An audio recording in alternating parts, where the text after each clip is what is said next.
예, 안녕하세요. 소개받은 전공입니다. 반갑습니다.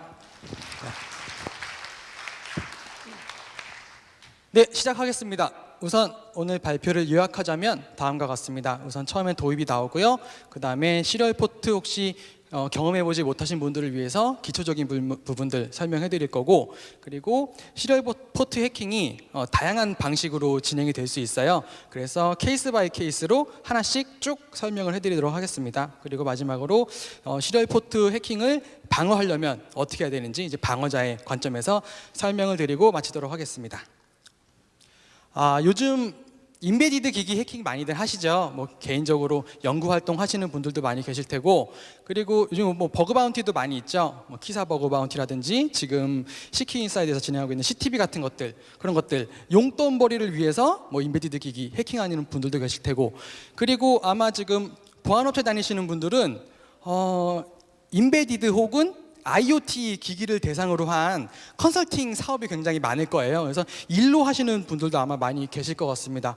그래서 일단은 대상 기기가 딱 주어지죠. 딱 우리 눈앞에 기기가 주어집니다. 그러면 우리가 그 기기를 보면서 얘를 어떻게 구워 삶을지 공략을 하게 되죠.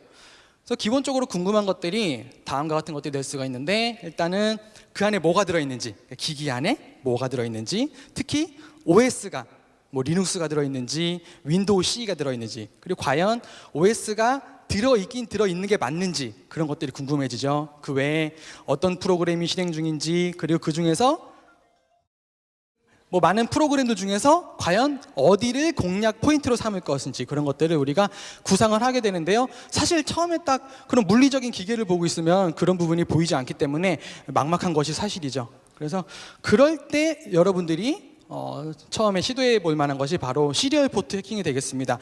시리얼 포트 해킹은 뭐 간단하게 먼저 말씀을 드리자면은 그 대상 인베디드 기기와 나의 컴퓨터를 연결시키는 과정이라고 보시면 돼요. 그래서 기기를 내 컴퓨터에 연결시키면 그 기기에서 출력되는 각종 메시지, 특히 디버깅 메시지 같은 것들을 우리 화면으로 볼 수 있게 됩니다. 그래서 그거를 보면서 대상 기기에 대한 다양한 정보들을 획득할 수도 있고, 또 만약에 뭐 쉘이 뜬다면은 쉘도 우리가 얻을 수 있게 되는 거죠.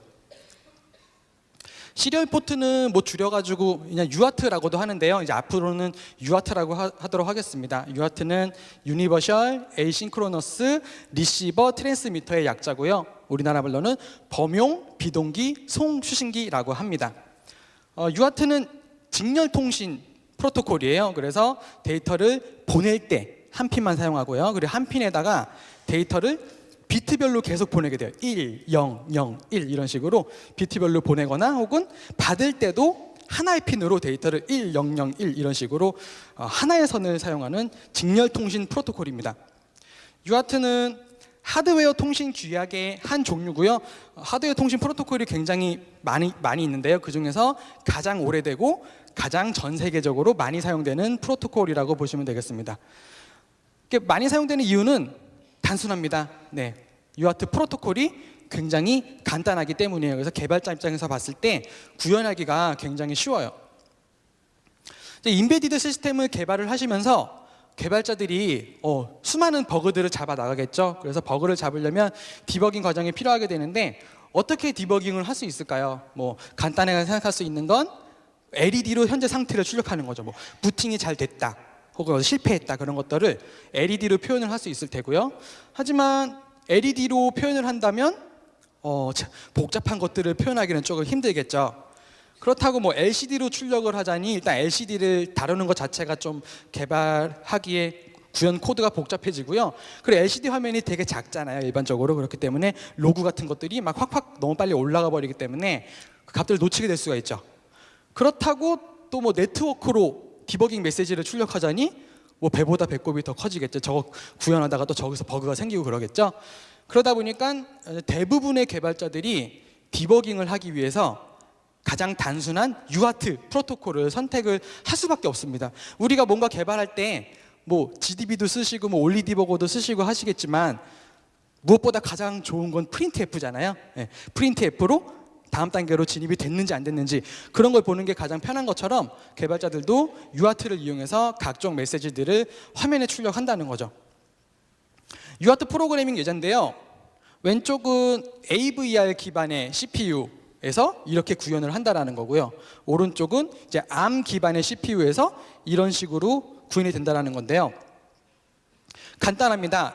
UART 기능을 사용하기 위해서는 일단은 UART 기능을 쓰겠다라고 레지스터에 명시를 해주고요. 그 다음에 UART 기능을 쓰되 예를 들면 어떤 속도로 쓰겠다, 뭐 빠르게 쓰겠다, 느리게 쓰겠다, 뭐 9600 속도로 쓰겠다, 115,200 속도로 쓰겠다, 그런 식으로 속도를 설정하게 되고요. 그 다음에 우리가 보내고자 하는 값을 정해진 레지스터로 보내주기만 하면 그것이 UART 터미널로 출력이 되는 거죠. 그래서 라인 수로 따지자면은 한 설정을 초기화 하는데 5줄 정도만 들어가요. 5줄 정도면 코딩을 할 수 있기 때문에 개발하는데 전혀 부담이 없고, 또 여기서 뭔가 이 5줄 내에서 오류가 발생할 가능성이 굉장히 낮겠죠. 그래서 UART를 이용해서 디버깅을 많이 한다라는 거고요. 그렇다면 과연 해커가 그 인베디드 기기랑 내 컴퓨터랑 서로 연결했을 때 무엇을 얻을 수 있느냐 정리를 해봤습니다. 우선은 기본적으로는 대상 기기의 뭐 어떤 커널에서 출력해주는 메시지 혹은 OS에서 출력해주는 메시지, 그런 것들을 우리가 눈으로 확인할 수 있고요. 그러다 보니까 그 메시지를 통해서 우리가 해킹의 힌트를 얻을 수 있죠. 아, 이게 OS가 뭐네, 리눅스네, 커널 버전은 뭐 2.4.16이네, 이런 식으로 정보를 얻을 수가 있고요. 그 외에 뭐 개발자들이 코딩을 해놓은 각종 디버그 메시지들, 그런 것들 다 볼 수 있죠. 다 볼 수 있고, 그리고 기기가 작동되다가 뭔가 오류가 생겼을 때 그런 오류 메시지, 뭐 세그먼테이션 폴트, 뭐 커맨드 낫 파운드, 그런 오류 메시지 같은 것들이 우리 화면에 다 뜨게 돼요. 그래서 예를 들어서 우리가 기기에다가 막 뭐 가상 키보드 같은 걸 띄워서 이상한 것만 입력해보잖아요. 뭐 세미콜론도 입력해보고 A를 길게 입력해보기도 하고 했을 때 만약에 오류가 발생됐다면 그런 것들을 우리가 화면을 통해서 다 투명하게 볼 수 있게 된다는 거죠. 그 외에 UART를 통해서 히든 메뉴나 혹은 세팅 메뉴 같은 것들을 보게 되는 경우도 있고요.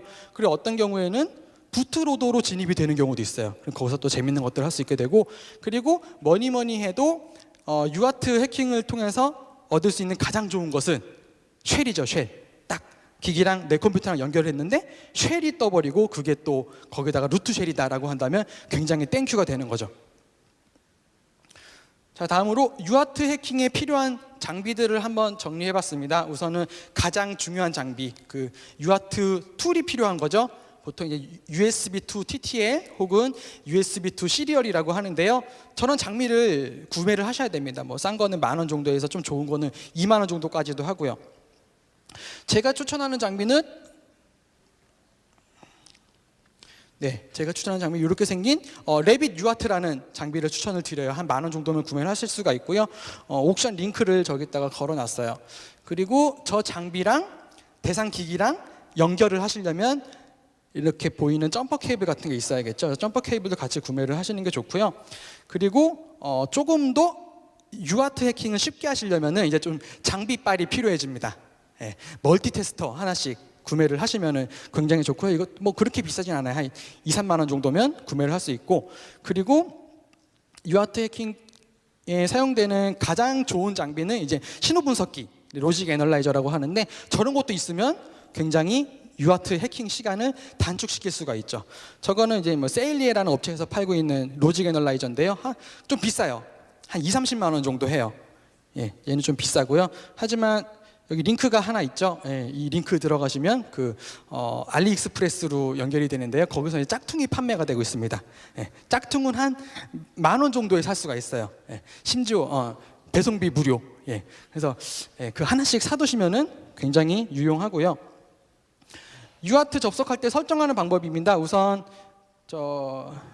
UART 이 장비를 컴퓨터에 연결하면 컴포트로 장치 관리자에 잡히게 돼 있어요. 그래서 잡힌 거를 여기다가 선택을 해주시고, 그 다음에 보레이트, 통신 속도 설정해 주시고, 그 다음에 데이터 비트, 스탑 비트, 그리고 뭐 에러 검출을 할지 정하는 페리티 비트, 이런 것들을 설정하시는데, 이 마지막 3개는 거의 그냥 일정합니다. 810.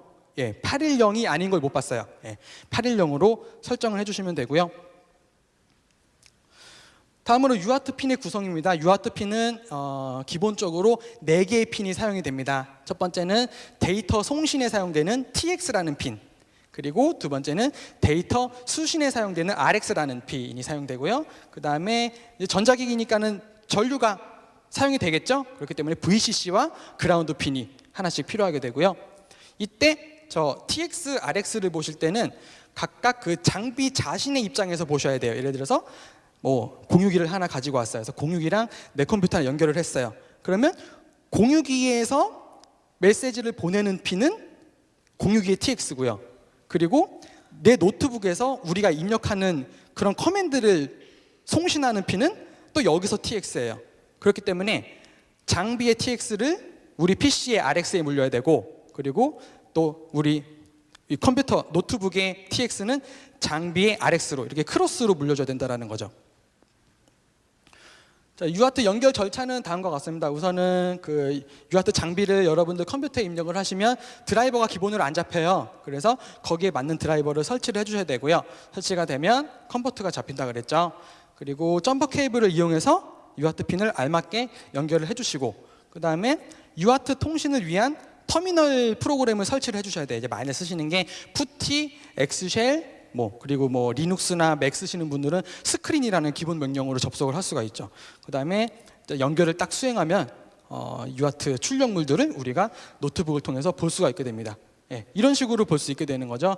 CCTV에 한번 물려본 건데요. CCTV 물리고 이런 식으로 우리 컴퓨터로 부팅 메시지 쭉 볼 수 있고, 각종 디버그 메시지 쭉 볼 수 있고, 또 운이 좋다면은 쉘이 나와가지고 여기서 LS, ID 그런 명령을 입력할 수 있게 된다는 거죠. 그래서 사실은 UART 해킹이 그렇게 어렵진 않아요. 아마 해보신 분들은 이제 느끼셨을 텐데 그렇게 어렵진 않아요. 다른 것들에 대해서 이게 하드웨어 해킹을 할 때 주로 JTAG 해킹을 하거나 펌웨어를 물리적으로 덤프를 뜨거나 혹은 펌웨어 이미지 파일을 구해서 거기서 바이너리를 추출하거나 그런 과정을 거치게 되는데, 그런 거에 비해서는 UART 해킹이 쉬운 편이에요.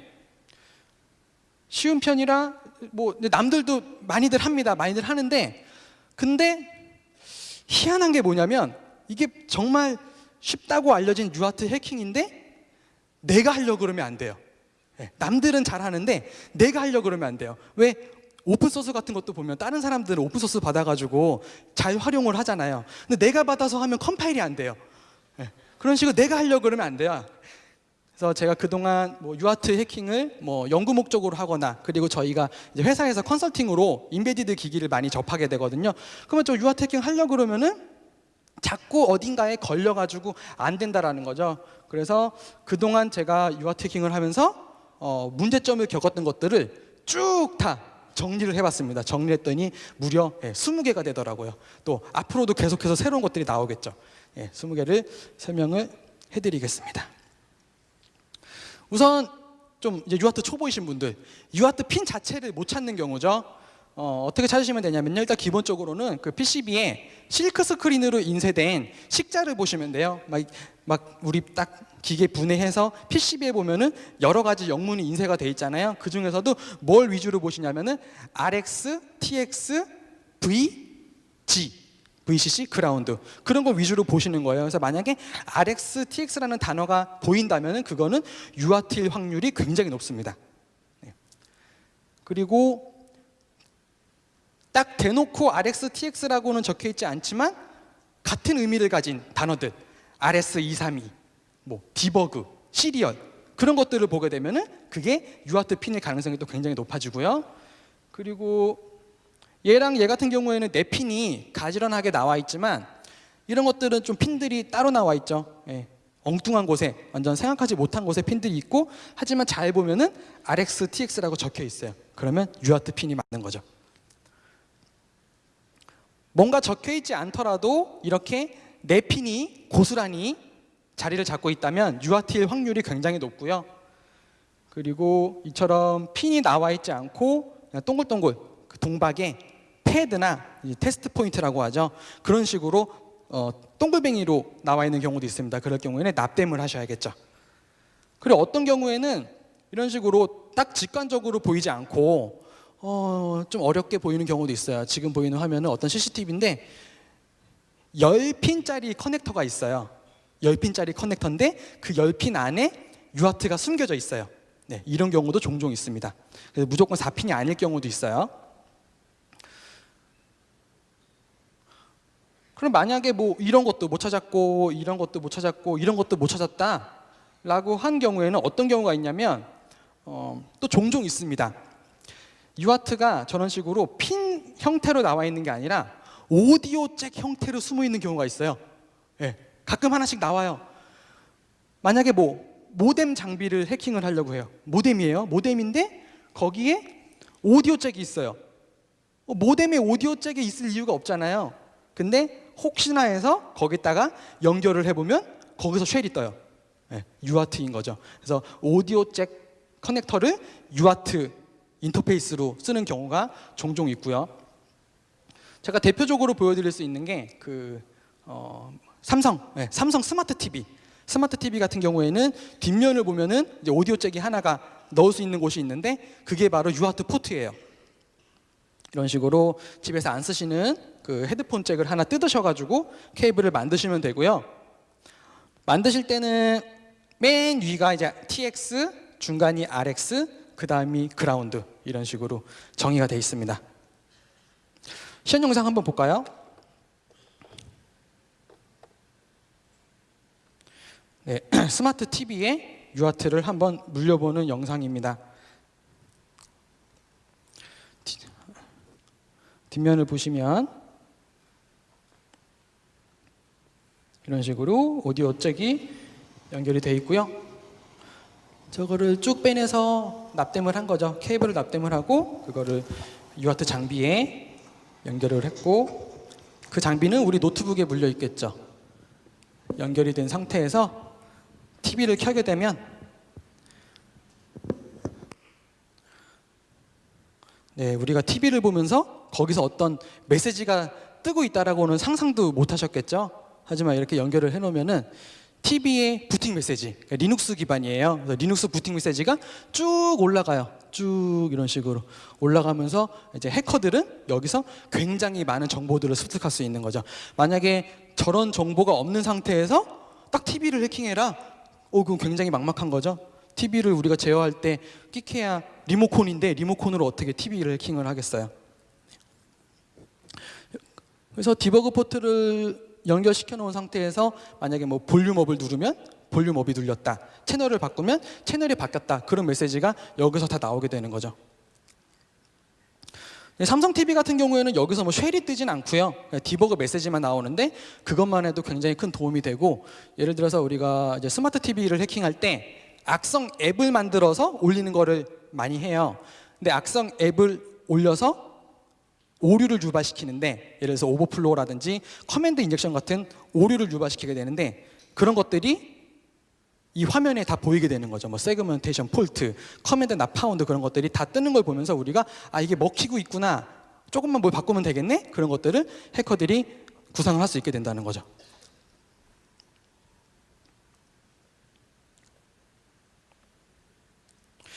예, 그리고 또 오디오 잭 기반의 UART가 뭐가 유명하냐면 그 넥서스 시리즈가 굉장히 유명합니다. 넥서스 시리즈가 저 오디오 잭으로 2.8V 이상이 들어가면은 UART 모드로 바뀌어요. 그러니까 우리 음악을 듣는 기능이 UART를 출력하는 기능으로 바뀌게 된다는 거죠. 그래서 그거를 케이블을 만드셔가지고 한 3V 정도를 넣어주시게 되면은, 그리고 그거를 우리 노트북에 물리게 되면 넥서스의 그런 부팅 메시지 같은 것들을 다 볼 수 있게 됩니다. 다음으로는 그 오디오 잭과 비슷한 사례인데요. 대상 기기에 USB 커넥터가 있는 경우가 있어요. 그러면 그게 또 UART일 가능성이 있습니다. 예.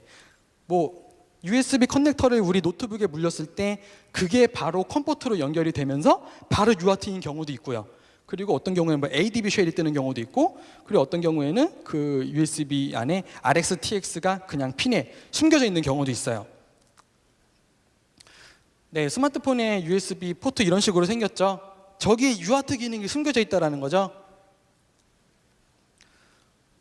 그게 어떻게 가능하냐면, 우리가 생각해 보시면 스마트폰에 USB 포트를 통해서 충전만 하는 게 아니잖아요. 이거를 우리 노트북에 연결을 해가지고 사진을 이동할 수도 있고, 여기다가 우리가 키보드나 마우스를 입력할 수도 있고, 그리고 뭐 오디오 시스템 같은 것도 연결을 시킬 수가 있고, 굉장히 다양한 것들을 할 수 있게 되는데, 그게 어떤 식으로 가능하냐면 그 연결된 대상, 뭐 마우스면 마우스, 키보드면 키보드에 저항 값을 자체적으로 체크를 해요. 스마트폰이 저항을 체크를 해서 어떤 값일 때는 어떤 기능, 뭐 오디오에서 볼륨업, 어떤 값일 때는 오디오의 볼륨 다운, 다음 곡, 이전 곡, 이런 식으로 저항 값을 기반으로 해서 여러 가지 기능으로 분기가 된다라는 거죠. 그래서 이제 그 해외 어떤 해킹 포럼에 어떤 분이 그 소스 코드를 분석을 했어요. 분기되는 소스 코드를 분기를 했더니 여기서 뭐가 발견됐냐면 619kΩ 부분을 보시면 자, UART라고 되어 있습니다. UART.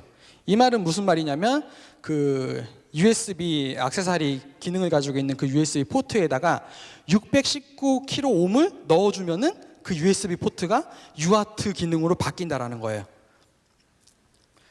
그래서 이 사람이 실제로 해봤더니 됐어요. 그래서 그런 걸 하시려면 일단은 USB 커넥터를 하나를 구매를 하셔야겠죠. 500원 정도에 구매를 하실 수가 있고요. 연결은 이런 식으로 하셔야 돼요. 이게 핀이 5개가 있는데 1, 2, 3, 4, 5라고 했을 때 4번과 5번 핀 사이에다가 특정 저항값을 연결을 하시고요. 그러면 3번 핀이 TX가 되고 2번 핀이 RX가 돼요. 그래서 우리가 TX를 노트북으로 받아서 보면 이 스마트폰에 UART 메시지, 각종 디버그 메시지 같은 것들이 보인다라는 거죠. 네, 619kΩ 만든 모습이고요. 이런 식으로 연결을 해서 연결을 해본 영상입니다.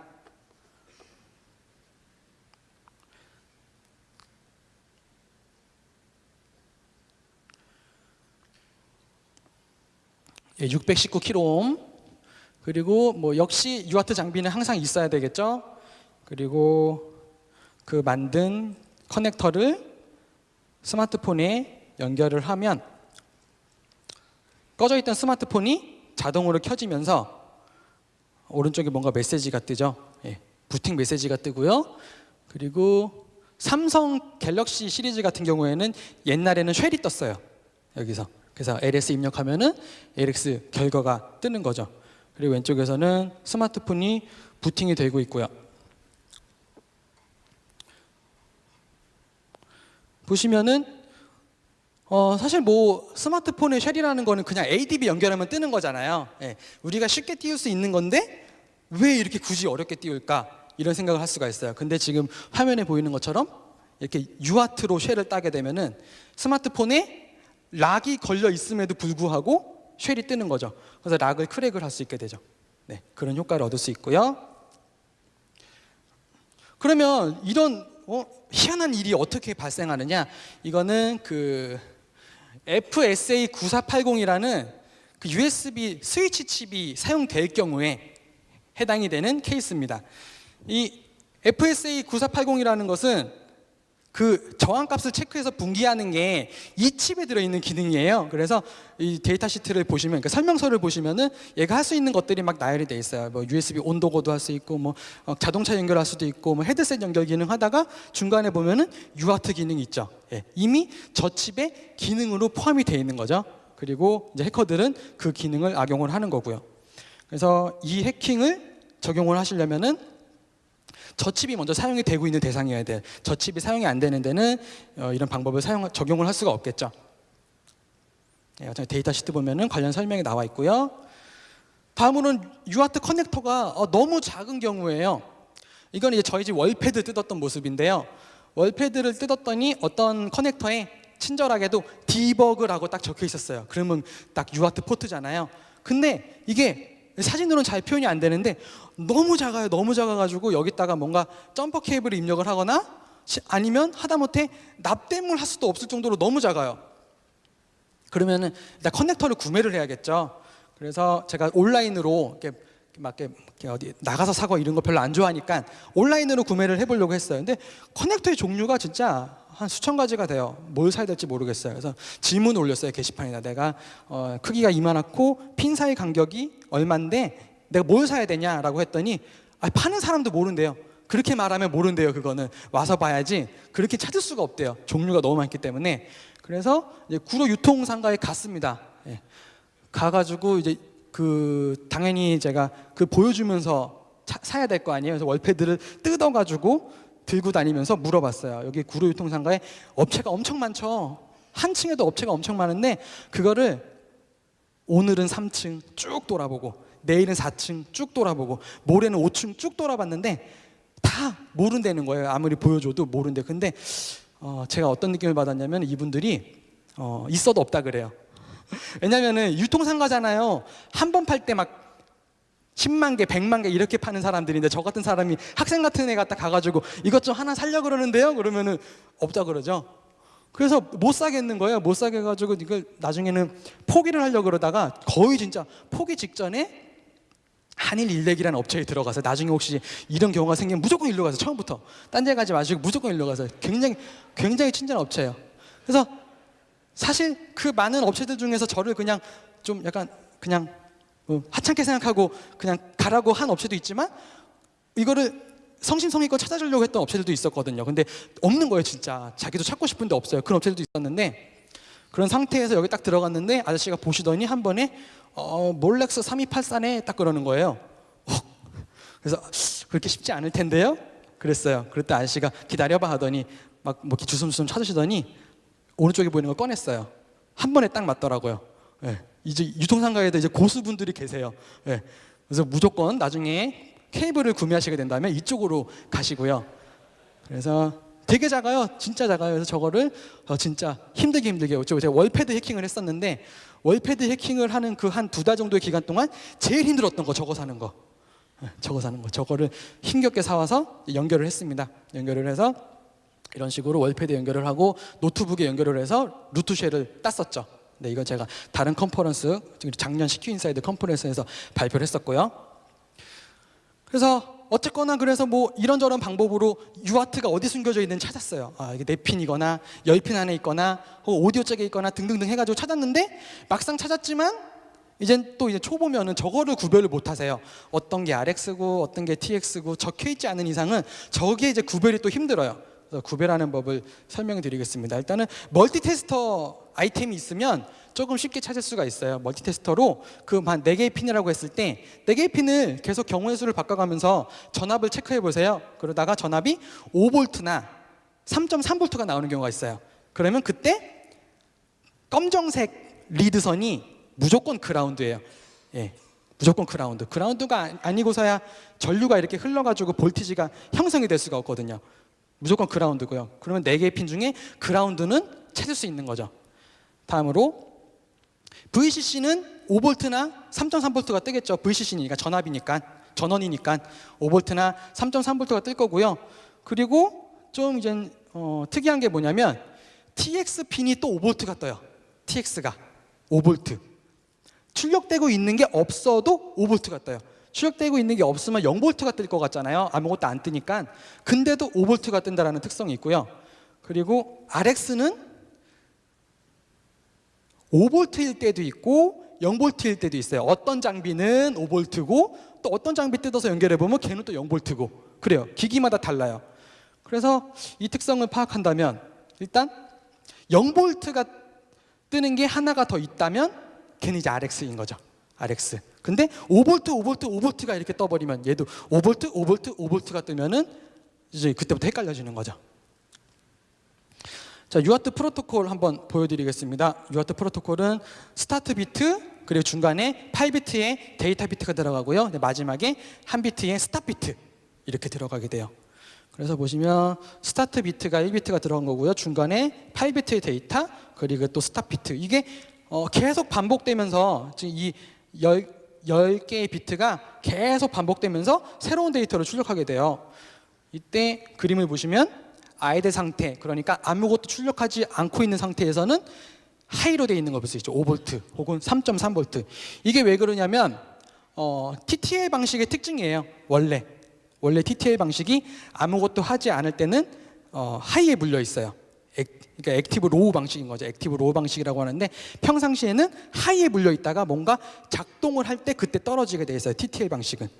그렇기 때문에 평상시에는 5V 혹은 3.3V를 가지게 된다라는 거고요. 그리고 이제 좀 가난하신 분들, 2만 원짜리 멀티테스터가 난 없다. 그런 분들은 한 50원짜리 LED를 통해서 이거랑 비슷한 테스트를 할 수가 있어요. LED에 불이 들어올 때는 당연히 긴 쪽이 플러스, 짧은 쪽이 마이너스일 때만 불이 들어오겠죠. 그래서 마이너스 극을 찾을 수 있게 되고요. 그리고 지속적으로 불이 들어오는 핀은 이제 VCC. 그리고 TX 같은 경우에는 보통 우리가 기계를 껐다 키면은 그때 디버깅 메시지가 막 나오거든요. 그러면 그때 이제 그 전류가 5V, 0V, 5V, 0V 계속 반복하면서 나오게 돼요. 그래서 그때 만약에 LED를 딱 입력을 하게 되면은 전류가 그러니까 전압이 생성이 됐다가 생성되지 않았다가 반복되기 때문에 LED가 깜빡여요. 깜빡깜빡해서 그거를 보고 얘는 100% TX다 이런 식으로 우리가 찾을 수 있죠. 나머지 하나는 RX가 되는 거고요. 그리고 LED를 바로 기기에 물리실 때는 좀 조심하셔야 돼요. LED가 어떤 거는 저항이 되게 낮아요. 좀 한 100원짜리 사면은 저항이 높은데 그땐 괜찮은데 저항이 낮은 걸 써버리면은 전류가 많이 흐르면서 그러니까 LED가 뜨거워가지고 화상을 입을 수도 있고 기계가 쇼트가 날 수도 있어요.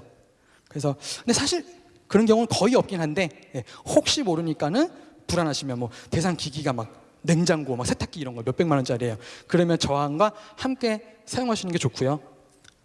자, 시연 영상 한번 보겠습니다.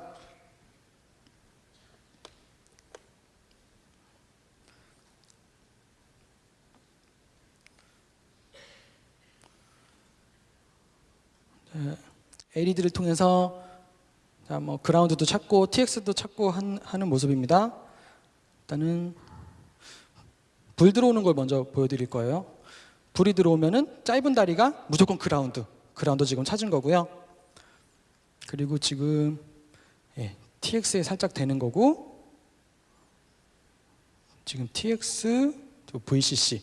TX랑 VCC랑 딱 눈으로 봤을 때 구별이 잘 안 돼요. 하지만 TX는 기계를 껐다 켰을 때 그때 딱 체크를 해보면 자세히 보시면 지금 이제 부팅 메시지가 막 나오고 있어요. 그러면은 LED가 지금 잘 안 보여가지고 다시 한번 부팅을 해보면 LED가 부팅이 되면서 깜빡깜빡 이렇게 되죠. 그래서 TX는 깜빡깜빡이지만 VCC에다가 똑같이 해보면은 걔는 깜빡일 이유가 없겠죠. 계속 밝은 빛을 보여주게 돼요. 그런 식으로 TX 핀 찾을 수가 있고요. 그리고 남은 하나는 RX 핀이 되겠죠. RX 핀이 0V라고 가정했을 때. 다음으로 PCB의 특성을 이용한 방법이 있습니다. PCB의 그 초록색 바탕 있잖아요. 걔가 보통 그라운드로 도배가 돼 있어요. 왜냐하면 그라운드를 많이 사용하기 때문에 그 도배된 면에다가 바로 연결을 하기 위한 목적도 있고요. 그리고 회로를 그라운드로 쫙 덮어버리면은 노이즈를 줄이게 되는 효과를 얻을 수 있어요. 그래서 회로의 윗면이나 아랫면은 그라운드로 다 돼 있다라는 거죠. 그래서 어떤 핀을 봤을 때 그 핀이 이게 그 라인이 어디론가 가잖아요. 그거를 딱 따라가서 봤을 때 PCB의 윗면 혹은 아랫면으로 연결이 되면은 걔는 무조건 그라운드. 그리고 이제 RX나 TX 같은 것들은 이제 CPU 쪽으로 가겠죠. CPU 쪽으로 이렇게 흘러가는 걸 볼 수가 있어요. 그림으로 보시면은 그라운드는 십자가 모양 있죠. 십자가 모양을 기억하시면 돼요. 그래서 PCB에 바로 연결이 된 건데요. 저렇게 십자가 모양이 되어 있는 거는 100% 그라운드라고 보시면 되고요. 그리고 RX, TX는 얇은 선이 CPU 쪽으로 흘러가고 있죠. 그럼 RX, TX. 그리고 VCC는 보통 이렇게 테두리 차단이 되어 있어요. 그라운드 연결이 되지 않고 이렇게 PCB 아랫면으로 해가지고 다른 쪽으로 갈 수 있도록 이런 식으로 테두리 차단이 되어 있죠. 그래서 이거 유아 태킹을 많이 하다 보면은 이것만 딱 보고 얘는 그라운드, 얘는 VCC, 그러면 50%의 확률로 RX, TX겠네? 이런 식으로 알 수 있게 돼요. 이거 이제 IP 타임인데요. IP 타임 공유기를 뜯어서 보시면 좀 전에 보여드린 그림과 비슷한 모습을 볼 수가 있죠. 그리고 멀티 테스터를 가지고 계시다면은 그 통존 테스트라고 있죠. 빨간색, 검정색 리드봉을 서로 댔을 때 삐 하고 소리가 나는 통존 테스트가 있어요. 그래서 같은 핀이 뭔지를 찾을 수가 있는데요. 그래서 이걸 이용해서 PCB 내에 예를 들어서 확실한 플러스를 먼저 찾으세요. PCB 내에서. 예를 들면 대놓고 플러스라고 적혀 있는 경우 그거를 찾은 다음에 UART 그 4개의 핀을 하나씩 통존 테스트를 해보면 그 중에 소리가 나는 게 하나가 띡 생기겠죠. 그러면 플러스 찾은 거죠. 동영상으로 한번 보겠습니다.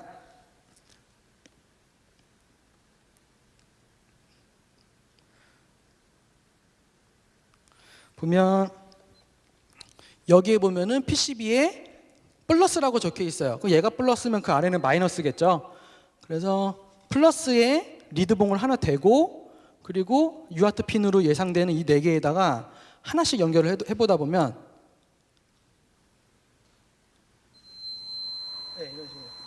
소리가 나죠. 그럼 플러스 찾은 거죠. 마찬가지로 마이너스에 대보고 찾은 거죠. 네, 이런 식으로 통전 테스트를 통해서도 찾을 수가 있고요. 그리고 멀티테스터의 그 전류량 체크 기능을 이용해서도 찾을 수가 있어요. 제가 해보니까 TX 핀 같은 경우에는 30에서 50mA 정도가 나오게 돼요. 그래서 저거를 보고 TX구나라는 거 알 수 있고요. 반면에 RX 핀은 전류가 거의 안 나와요. 볼티지는 뭐 5V가 형성이 되는 경우가 있다고 하더라도 전류가 안 나와요, 거기서. 그래서 그거를 보고 얘는 확실히 RX다, 이런 식으로 알 수가 있죠.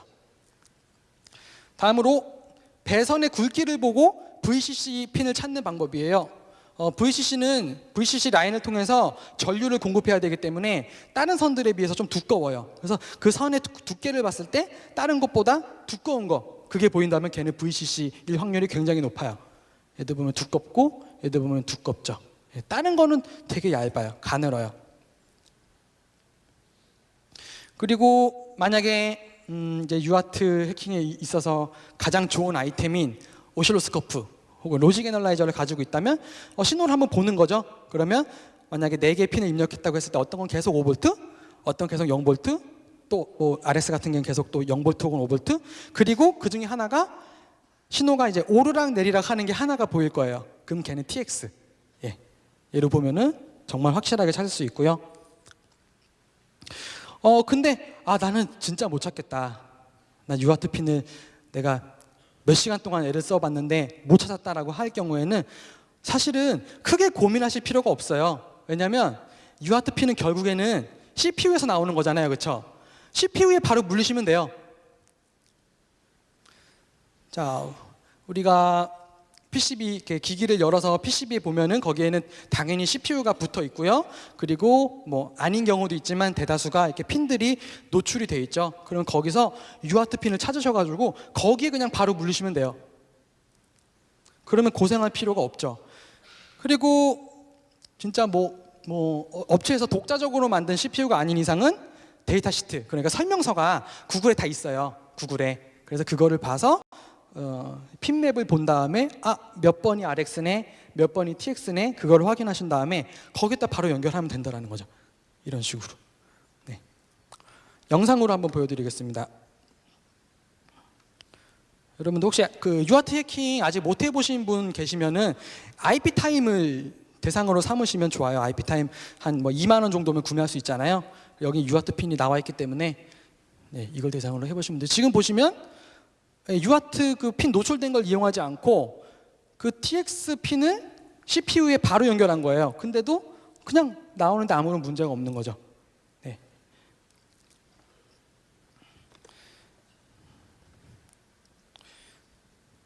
자, 그럼 다음으로 그 CPU에는 여러 가지 패키징 타입이 있는데요.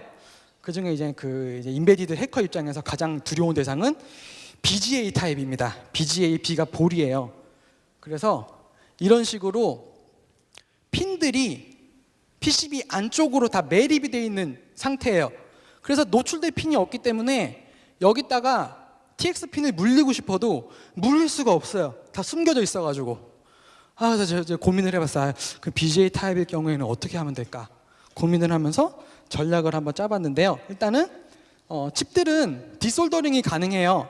열풍기 같은 걸로 열을 가해주게 되면 납이 녹으면서 디솔더링을 할 수가 있어요. 그래서 그럼 BGA 칩을 일단 디솔더링을 해서 빼낸 다음에 여기다가 얇은 선을 이식시키면 어떨까? 이게 에나멜 동선이라 그래서 굉장히 얇아요. 저거를 이렇게 해가지고 이렇게 살짝 빼가지고 밖으로 나오게 하고서는 그거를 빼낸 거를 다시 솔더링을 하는 거죠. 다시 솔더링 하면은 지금 핀을 2개를 빼냈기 때문에 이게 노출이 되겠죠. 그럼 저기다가 우리 유아트 장비를 물리게 되면은 되지 않을까? 그런 한번 상상을 해봤어요. 그래서 실제로 해봤는데요.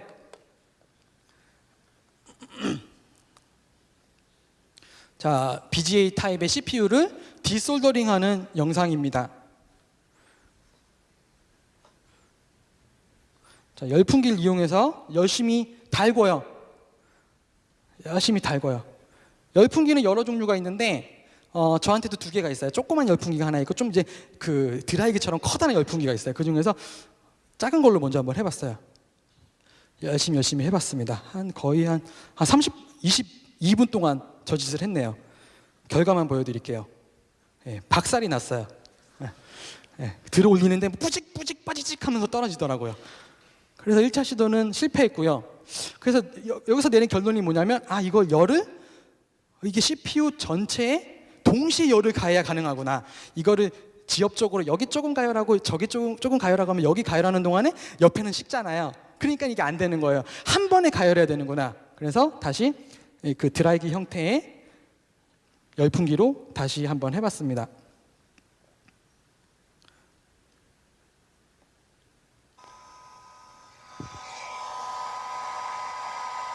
열심히 달구고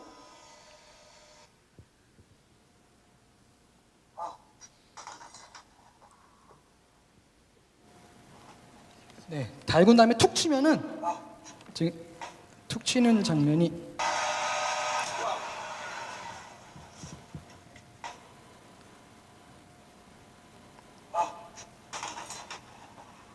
떨어졌네요. 떨어져 나왔어요.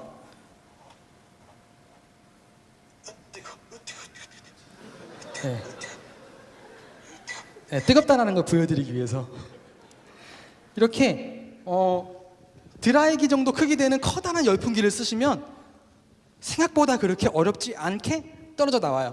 근데 단점은 뭐냐면 너무 크다 보니까 주변에 뭐 플라스틱이나 조그만 저항칩 같은 것들 그런 게 같이 녹아버릴 수 있어요. 그래서 알루미늄 호일을 이렇게 둘러주고서는 거기다가 쏘시면 그거는 확실해요. 그래서 이런 식으로 BGA 타입의 칩을 빼냈습니다. 빼냈어요. 그러면 빼낸 다음에 이제는 보니까 또 생각했던 거랑 다른 게 뭐냐면 저는 빼내면은 저게 되게 이쁘게 떨어질 줄 알았거든요. 근데 코팩한 것처럼 돼요. 코팩한 것처럼 이렇게 피지 나오는 것처럼 그렇게 나와버려요. 그래서 저거를 쓸 수가 없어요. 그래서 저거를 납을 다 제거를 하신 다음에 리볼링이라는 과정을 거쳐야 돼요. 그러니까는 납땜을 다시 하셔야 된다는 거죠. 그래서 저거는 제가 장비가 없어서 못했어요. 그래서 영상을 보여드리자면은 그 BGA 리볼링 스테이션이라는 게 판매되는 게 있어요. 그거를 사야 되는데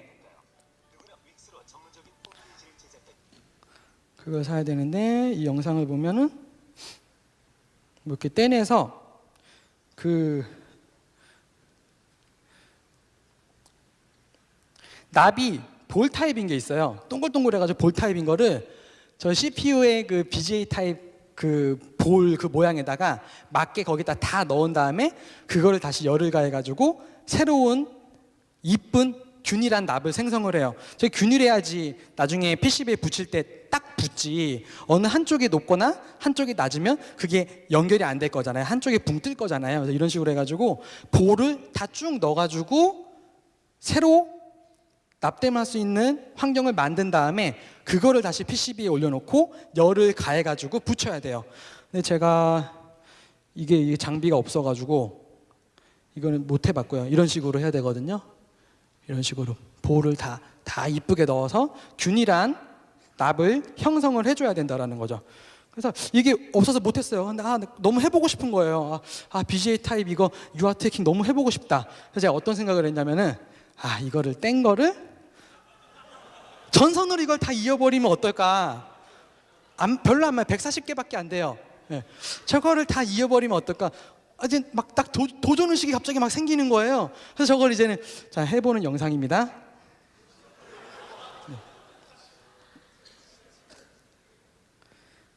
저게 납땜이 근데 쉬울 것 같은데 의외로 잘 안 붙어요. 되게 안 붙어요. 막 이렇게 해보고 저렇게 해보고 플럭스도 발라보고 뭐 계속 전선도 다른 걸로 바꿔보고 뭐 굵은 거 짧은 거 다 해봤는데 안 돼요. 안 되다가 이 뒤에 가면 되는데, 그게 그냥 일반 전선을 니퍼로 잘라가지고 동선이 나오게 한 다음에 그 동선을 납땜을 하면은 걔는 또 붙더라고요. 그런 식으로 납땜을 했어요. 열심히 납땜하는 모습이에요.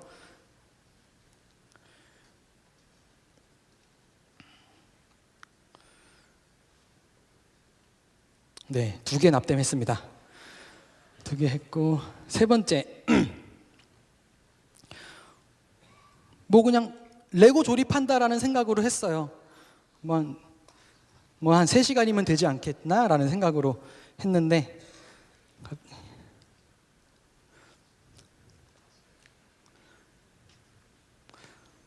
뭐 한 3개, 4개 붙이니까 갑자기 엄마가 좀 보고 싶더라고요. 갑자기 생각이 조금 바뀌면서 그 도전의식이 조금씩 사라지긴 하더라고요. 그래서 열심히 붙이는데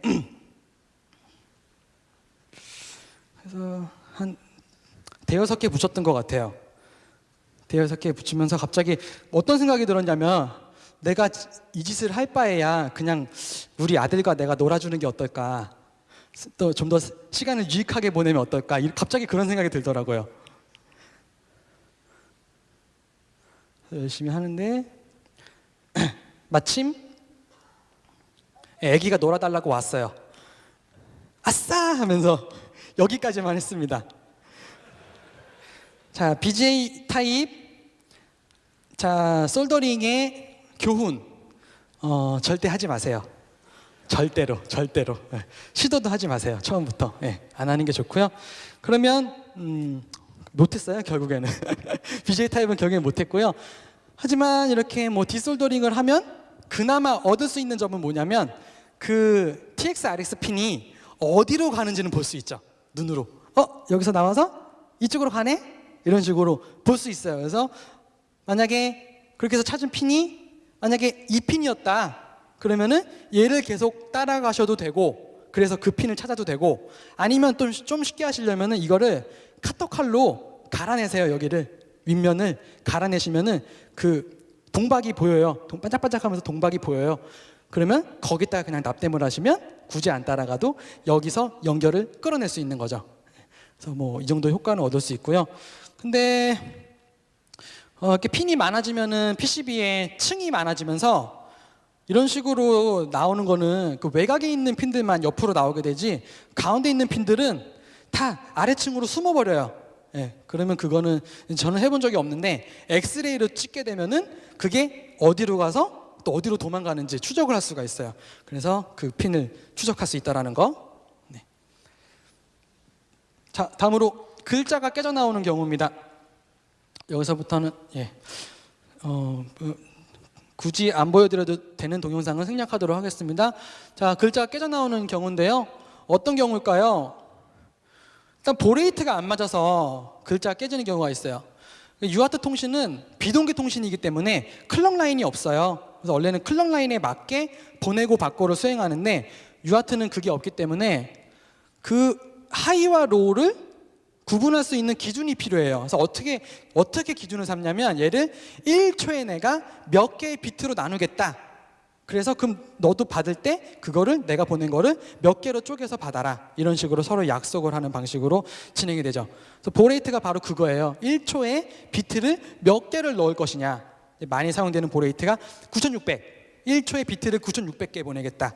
또 115,200. 1초에 비트를 115,200개 보내겠다. 이런 식이죠. 그래서 그 숫자가 높아질수록 당연히 데이터 전송 속도가 빨라지겠죠. 많이 사용되는 값이 이거예요. 115,200, 57,600, 38,400, 15,200, 9,600. 얘네들을 하나씩 바꿔보다 보면은 그 중에 맞으면서 깨진 메시지가 제대로 뜨게 되는 경우가 생기죠.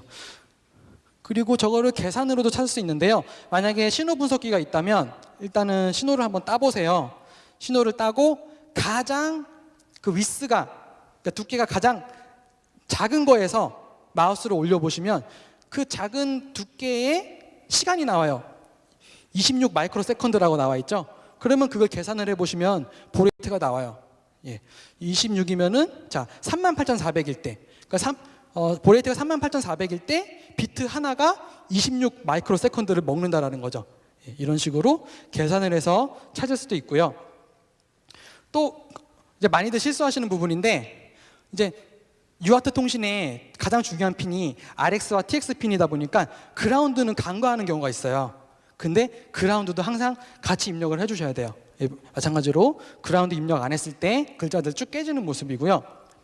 UART 연결 시에는 그라운드를 항상 같이 연결을 해주셔야 됩니다. 그래서 UART 연결 시에 필수적인 핀이 3개예요. 그라운드, RX, TX. VCC는 굳이 입력 안 해주셔도 돼요. 그거 전원을 공급을 해주는 용도이기 때문에 굳이 안 해줘도 되고요. 그래서 그라운드가 들어가야지 그 값을 기준 전압, 그러니까 낮은 전압으로 그거를 탐지를 하면서 낮은 전압과 높은 전압 사이에 전위차를 형성할 수 있게 되는 거죠. 5V면 5V, 3.3이면 3.3V.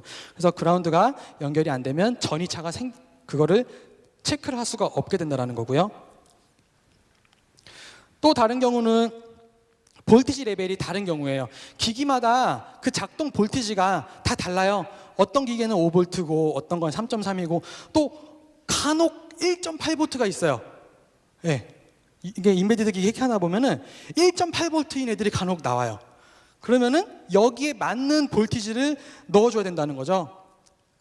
왜냐하면 스레스홀드 볼티지라고 있어요. 1로 인식이 되는 최소 전압 5V일 때 보면은 최소한 1.9V 정도는 돼야지 1로 인식이 된다라는 거예요. 그 아래로 내려가면은 1로 인식이 안 되는 구간이에요. 마찬가지로 0으로 인식되는 최대 전압이에요. 5V 따라가 볼까요? 5V에서 약 1.4V. 1.4V보다는 낮아야지 0으로 인식이 된다는 거죠. 1.5V가 들어가면 0으로 인식이 안 돼요. 그래서 아까 그 1.5와 한 1.9 사이의 값이 들어가면은 0도 1도 아닌 값이 돼버려요. 뭐가 될지 몰라요. 그래서 이 스레스홀드 값을 맞춰줘야 되는데, 근데 이렇게 다 전압이 다르게 되면은 우리가 그 UART 장비를 연결할 때 스레스홀드를 벗어나거나 거기에 못 미치게 되는 거죠. 그래서 볼티지가 맞지 않으면 출력이 막 깨지거나, 혹은 출력은 되는데 출력은 어떻게 볼티지 스레스홀드가 맞아서 나오는데 입력이 안 맞아가지고 쉘은 딱 떠 있는데 LS를 입력을 못하게 돼요. 되게 약 올라요. 그런 경우는 쉘이 있는데 사용을 못한다. 얼마나 약 오르겠어요. 그리고 또 만약 해당 기기가 뭐 1.8V로 작동하는 기기인데 우리가 실수로 5V를 넣었어요. 고장이 날 수도 있죠. 기계가. 그래서 볼티지를 바꾸실 때는 쉽게 하는 방법이 있는데, 우선 제가 처음에 추천해드린 이게 이름이 레빗 UART예요. 레빗 UART를 구매하시면 그 볼티지 체인지 기능이 있어요. 5V 혹은 3.3V를 이렇게 점퍼를 옮겨가지고 체인지할 수 있어요. 그래서 이걸 쓰시면 좀 편하고요. 문제는 1.8V예요. 1.8V가 체인지되는 UART 장비는 못 봤어요. 그게 문제인데 어떻게 하냐면은 그 레벨 컨버터라는 제품을 구매하시면 돼요. 레벨을 높여주거나 낮춰주는 역할을 하는 칩이죠. 그래서 이것도 구매하실 때 이런 칩을 사시면은 너무 조그매가지고 납땜을 못 해서요. 그래서 지금 제가 보여드린 이 링크를 따라가시면은 이게 브레이크아웃 보드라 그러죠. 이런 식으로 납땜할 수 있는 형태로 판매되는 게 있어요. 그래서 저거를 구매를 해서 그 상황에 맞게 내가 지금 뭐랑 뭐를 통신을 시킬 것이냐.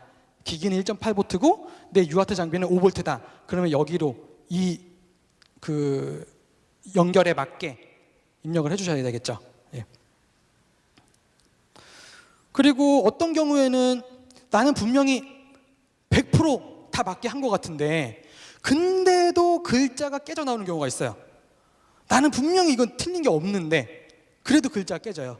그건 어떤 경우냐면은 또 이제 종종 볼 수 있는 경우인데 신호가 0과 1이 반전돼서 나오는 경우가 있어요. 0이 1로 나오고 1이 0으로 나오는 경우가 있다는 거죠. 그래서 제대로 해석하지 못하기 때문에 깨진 문자가 나와요. 그래서 그거를 그 로직 애널라이저 같은 걸로 붙여가지고 보면은 이게 0이어야 돼. 만약에 뭐 A면은 뭐 0010, 1010이라고 한다면 그게 뭐 1010 이런 식으로 거꾸로 나와 있는 걸 볼 수가 있어요. 이게 왜 거꾸로 돼 있지? 그럼 비트를 다시 뒤집어줘야 된다는 얘기인데, 일단 이게 왜 이게 비트가 거꾸로 나오냐면은 그 과거의 시리얼 포트는 이렇게 생겼죠. 지금 여기 이제 젊은 분들 위주로 계셔가지고 아마 보신 분들 많이 안 계실 텐데, 옛날에 데스크탑에는 시리얼 포트가 다 이거였거든요. 지금 뒤에 계신 분들 몇 분은 끄덕끄덕 하시는 분들 계시네요. 네. 그래서 저기다가 우리가 막 모뎀 사면 모뎀 연결하고 마우스 사면 마우스 연결하고 했었거든요. 근데 얘는 작동 전압이 어떻게 되냐면은 0일 때 12V, 1일 때 마이너스 12V로 작동이 돼요. 볼티지가 지금 우리가 생각하는 뭐 0V, 5V, 뭐 0V, 3.3V랑 완전 다른 걸 사용을 해야 돼요. 그래서 걔가 이제 RS23이라는 인터페이스를 쓰게 되면 이런 볼티지 레벨로 통신을 하게 되는데요. 그래서 RS232는 뭐냐면 그 UART 신호를 더 멀리 보내기 위한 스펙이에요. 몇 볼트로 보낼 것이냐, 케이블은 어디에다가 어떤 형식의 케이블을 연결할 것이냐, 그런 것들을 정하는 스펙인데, 우리가 뭐 0V, 3.3V로 0과 1을 보내는 것보다 노이즈가 많이 꼈다라고 했을 때 플러스 12V 0, 마이너스 12V 1 이렇게 그 차이를 많이 둬가지고 보내는 게, 노이즈가 만약에 생겨가지고 볼티지가 조금 왜곡이 있다고 하더라도 0과 1이 정확히 판별이 되겠죠. 만약에 뭐 0V에 3.3V인데 거기서 조금만 노이즈가 들어가도 1인 게 0으로 되거나 0인 게 1로 되거나 잘못 판단이 되는 경우가 생길 수 있겠죠. 그래서 그때 사용되는 프로토콜인데요. 그래서 우리 지금 CPU에서 나오는 게 0V랑 5V 혹은 0V랑 3.3V잖아요. 그래서 12V를 사용하기 위해서는 또 레벨 시프터가 사용이 돼요. 그래서 이제 많이 사용되는 그 12V로 올려주거나 다시 내려주는 레벨 시프터가 맥스 23이라는 장비가 많이 사용이 됩니다. 그래서 어떤 기기들은 그 기기 PCB 내에 저칩이 붙어 있어요. 저칩이. 왜냐하면 이제 되게 옛날 장비인 거죠. 옛날 장비, 뭐 에어컨 장비라든지 그런 걸 보게 되면은 저런 게 이미 디폴트로 붙어 있어요. 그러면 CPU에서 나오는 5V가 얘를 거치면서 한번 신호 변환이 이루어져요. 원래는 0일 때 0V, 5일 때 1V였는데 그게 RS232 레벨로 가게 되면 12V일 때 반대로 0, 그리고 마이너스 12V일 때 1 이렇게 신호 레벨이 바뀌어요. 그리고 이거를 바뀐 거를 다시 우리가 신호 분석기 같은 걸로 보게 되면은 얘는 1로 12V니까 1로 보일 거고, 그리고 얘는 마이너스 10이니까 0V에 가깝기 때문에 0으로 보이겠죠. 그렇기 때문에 결국에는 신호가 뒤바뀌는 현상이 나타나요. 신호가. 그래서 이럴 경우에는 어떻게 하시냐면은 이제 신호가 뒤바뀌는 화면이고요. 원래 이게 정상인데 저칩을 거치면서 신호가 완전히 바뀐 거죠. 1인 게 0이 되고 0인 게 1이 되고 바뀌어 버리는 거죠. 저런 경우에는 만약에 버스 파일럿이라는 장비를 쓰게 되면은 여기에 신호 반전 기능이 기본으로 들어있어요. 리시브 폴라리티라는 메뉴로 가시면 신호를 반전을 시킬 수가 있어요. 그러면은 제대로 된 신호를 볼 수 있고요. 그리고 로직 애널라이저에서도 그 신호를 분석할 때 신호를 인버트 시키는 기능이 있어요. 그래서 그거를 하게 되면은 원래 신호로 바꿀 수가 있고요. 또 하나의 방법은 지금 맥스 23이라는 그 IC를 거치면서 신호가 바뀌어 버리기 때문에 걔를 거치기 전에 라인을 찾아서 거기다가 UART를 물리면 뒤바뀌기 전에 신호를 받을 수 있게 되는 거죠. 그렇게 할 수도 있고요. 네. 자, 다음으로는 UART 기능이 아예 꺼져 있는 경우예요. 시간 좀 잠깐 보겠습니다. 네.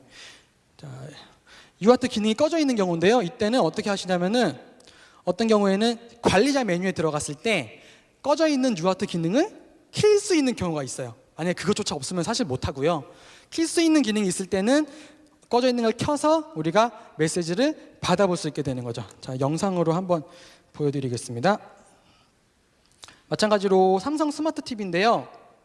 삼성 스마트 TV에는 서비스 모드라는 숨겨진 기능이 있어요. 그래서 우리가 그 리모컨을 이용해서 서비스 모드에 들어갈 수가 있는데요.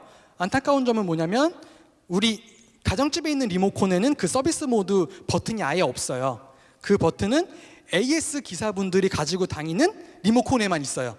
그 리모컨이 있어야 돼요. 그래서 지금은 화면은 뭐냐면 아두이노를 이용해서 적외선 송신기를 달고 거기다가 그 서비스 모드로 들어가는 그 신호값을 출력을 해주는 거예요. 그러니까 인터넷에 공개가 돼 있어요. 그 값을 출력을 하게 되면은 TV가 갑자기 이런 식으로 이상한 히든 메뉴 같은 걸로 들어가지게 되는 거죠. 그래서 여기서 메뉴를 하나씩 쭉 보다 보면은 뭐 모델명을 뭐 바꾸는 것도 있고 뭐 이거를 언어를 뭐 영어로 바꾸거나 일본어로 바꾸거나 그런 기능도 다 있고요. 그 중에 하나가 유아트 기능을 키는 기능이 있어요. 그래서 여기서 유아트 기능을 키게 되면은 나오지 않던 메시지가 나오게 된다는 거죠. 다음으로는 점퍼를 이용해서 유아트 기능을 키는 예제인데요. 이게 지금 LG의 프린터예요. 모 프린터인데 이게 한 4년 전에 BOB 학생이 이 프린터를 들고 저한테 왔어요. 유아트 해킹 좀 해달라고. 그래가지고 그래 가져와봐라 하고서 막 했어요. 그때 그렇게 잘하진 못했었는데 좀 낑낑대다가 했어요. 해가지고 이런 식으로 그 유아트 핀을 찾아서 4개의 핀을 3개의 핀을 입력을 하고 딱 했어요. 그랬더니 딱 키니까 부팅 메시지가 쫙 올라가요. 그러니까 학생이 막 신나가지고 박수 쳐주고 막 그랬어요. 그리고 또 심지어 뜨다가 그 부팅 메시지가 뜨다가 쉘이 떠요. 쉘. 그래가지고 오 하는 거죠. 막 좋다고 하고서 이제 키보드를 잡아가지고 ID 엔터를 딱 쳤는데 입력이 안 들어가요. 쉘이 눈앞에 있는데 엄청 약 올라요. 쉘이 눈앞에 있는데 입력이 안 들어간다는 것은 차라리 그냥 처음부터 안 떴으면 안 떴지 엄청 약 오르거든요. 그래서 그거를 못했어요. 결국에는 성공을 못했어요. 네, 쉘을 못 땄어요. 그래서 이제 이번에 발표 준비를 하면서 그때 생각이 나고 너무 그 트라우마로 남아가지고 그 프린터를 똑같이 구매를 했어요. 제가 다시 한번 재도전을 해보겠다. 그래가지고 얘를 한 하루 이틀을 계속 실행을 했는데 쉘을 못 따겠는 거예요. 아무리 그동안 겪었던 노하우들을 총동원해가지고 쉘을 따려고 해도 쉘을 못 따겠는 거예요. 그래서 거의 이제 포기를 했어요. 포기를 하다가 나중에 눈에 뭐가 들어왔냐면은 그 점퍼들이 몇 개가 있어요. 점퍼들이 여기저기에. 근데 막 그런 거 있잖아요. 설마 저 점퍼를 연결하면은 입력이 들어가지 않을까? 근데 말도 안 될 것 같잖아요. 그래서 안 해봤어요. 안 해보다가 갑자기 해보고 싶은 생각이 들어서 위쪽에 있는 점퍼 2개를 연결을 해봤어요. 그랬더니 입력이 들어가요. 그때부터. 예. 그래서 이런 식으로 점퍼 케이블로 저 분리되어 있는 2개의 핀을 서로 연결을 했고요. 그래 놓고 다시 유아트 쉘을 띄우고 엔터를 쳐보면은 엔터가 안 들어가던 게 들어가게 된다는 거죠. 그래서 만약에 나중에 이런 현상을 겪으셨을 때 점퍼가 보이면은 그냥 한번 해보시는 걸로. 예, 혹시 모르니까. 되게 재밌는 예제였고요. 그리고 쉘이 안 뜨는 경우도 많이 있죠. 유아트 해킹을 하다 보면 그냥 디버그 메시지만 주구장창 뜨고 쉘이 안 뜨는 경우가 있는데 이때 컨트롤 C를 엄청나게 누르면 쉘이 뜨는 경우가 있어요. 또 종종 있어요. 이런 경우가. 어떤 경우에 이런 일이 발생할까요? 부팅되는 그 절차가 있겠죠. 쭉 부팅되다가 원래는 마지막에 쉘이 뜨게 돼 있는데 만약에 이것조차 없으면 걔는 쉘이 안 뜨는 게 맞고요. 걔는 우리가 아무리 애를 써도 쉘이 안 뜨고요.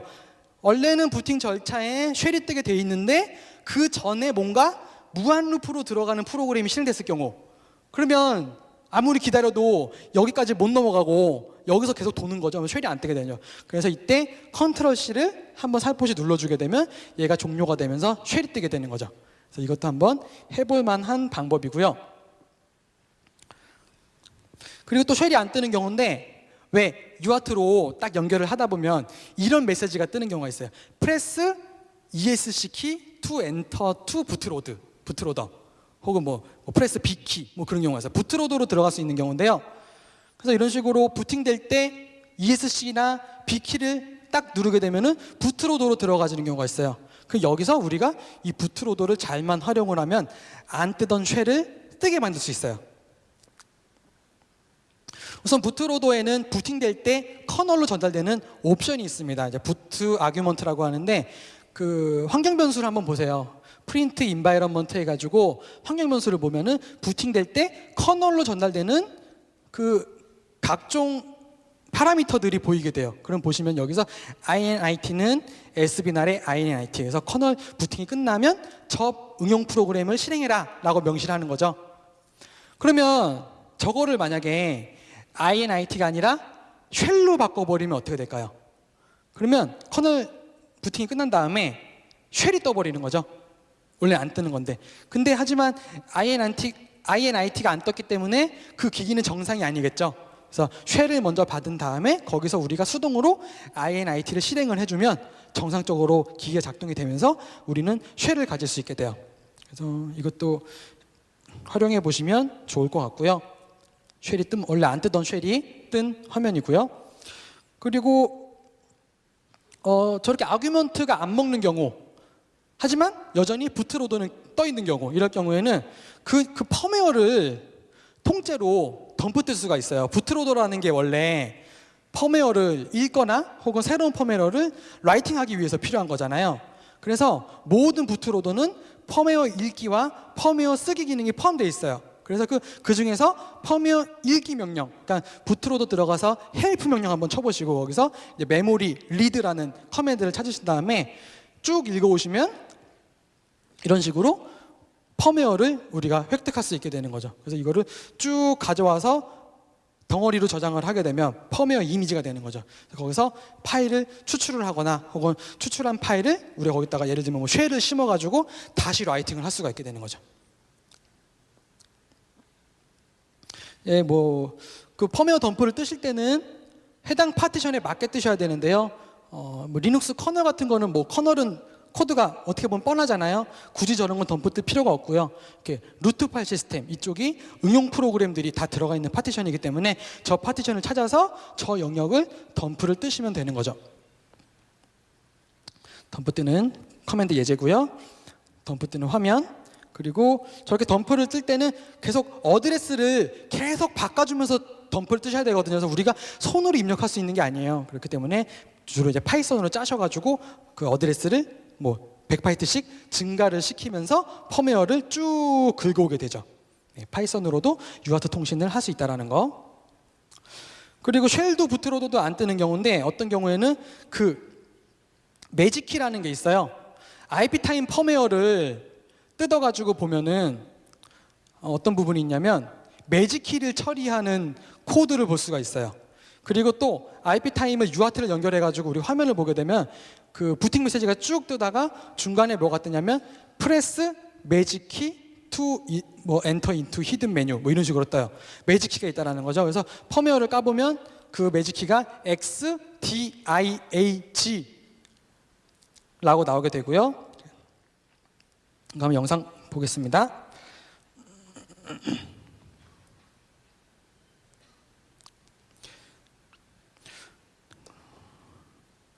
그래서 IP타임이 부팅될 때 XDIAG를 빠르게 누르게 되면은 어떤 히든 메뉴로 들어가게 돼요. 그리고 히든 메뉴가 이제 그 안에 메뉴가 또 4개가 있어요. 4개. 1번, 2번, 3번, 4번 있는데 1번, 2번, 3번은 별거 없고 4번이 뭐냐면 ATE Enable이라는 메뉴가 있어요. 무슨 약자인지 모르겠어요. ATE Enable이라는 메뉴가 있고 그거를 4번을 한 번을 눌러주게 되면은 Enabled라고 뜨게 돼요. 그 다음에 그 상태에서 IP타임을 다시 껐다가 키면은 부트로더로 들어가요. 예, 매직키 입력을 통해서 일반 그냥 정상적인 연결에서는 들어갈 수 없었던 부트로더로 들어갈 수 있게 되는 예정인 거죠.